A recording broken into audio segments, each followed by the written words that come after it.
सत्याचा आवाज, खोट्याला चोप देणार. आपण पाहत आहात जनशक्ती लाईव्ह न्यूज. निर्भीड बातम्या, निडर पत्रकारिता.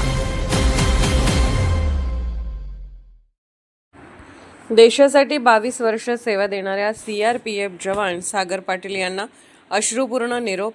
मोरगुड प्रतिनिधी सर्जेराव भाट.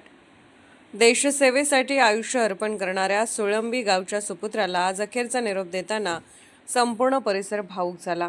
केंद्रीय राखीव पोलीस दल CRPFचे हवालदार सागर शंकर पाटील वय 43 यांचे अरुणाचल प्रदेशातील पालम येथे कर्तव्य बजावत असताना 9 एप्रिल रोजी अपघाती निधन झाले. त्यांच्या पार्थिवावर आज शनिवार दिनांक 11 रोजी सकाळी 10 वाजता सुळंबी येथील दूधगंगा नदीकाठच्या स्मशानभूमीत शासकीय इतमामात अंत्यसंस्कार करण्यात आले. तिरंग्यात लपेटलेल्या वीराला गावकऱ्यांचा अश्रुपूर्ण निरोप. गुवाहाटी मार्गे पुण्यातून सुळंबी येथे पोहोचलेल्या सागर पाटील यांच्या पार्थिवाचे दर्शन घेण्यासाठी नागरिकांनी मोठी गर्दी केली होती. तिरंग्यात लपेटलेल्या पार्थिवावर शहीद सागर पाटील अमर रहे आणि भारत माता की जय अशा घोषणांनी परिसर दुमदुमून गेला. मात्र या घोषणांमागे प्रत्येकाच्या मनात दुःखाचा सागर दाटून आला होता. कन्येकडून चितेला अग्नी. हृदयद्रावक क्षण. अंत्यसंस्कारावेळी त्यांच्या कन्या अनया पाटील हिने चितेला अग्नी दिला. हा क्षण उपस्थितांसाठी अत्यंत भावनिक ठरला.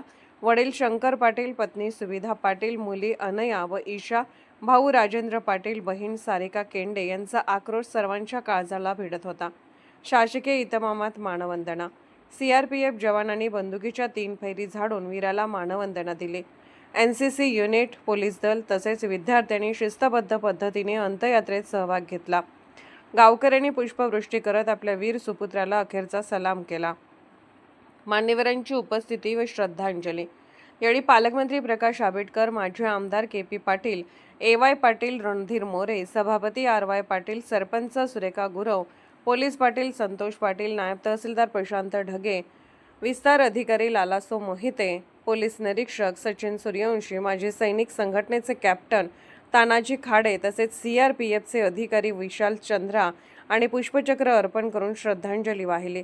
22 वर्षाची निष्ठावान सेवा, प्रेरणादायी जीवन. सागर पाटील यांनी तब्बल 22 वर्ष देशाच्या विविध भागात सेवा बजावताना कर्तव्य, शौर्य आणि निष्ठेचा आदर्श उभा केला.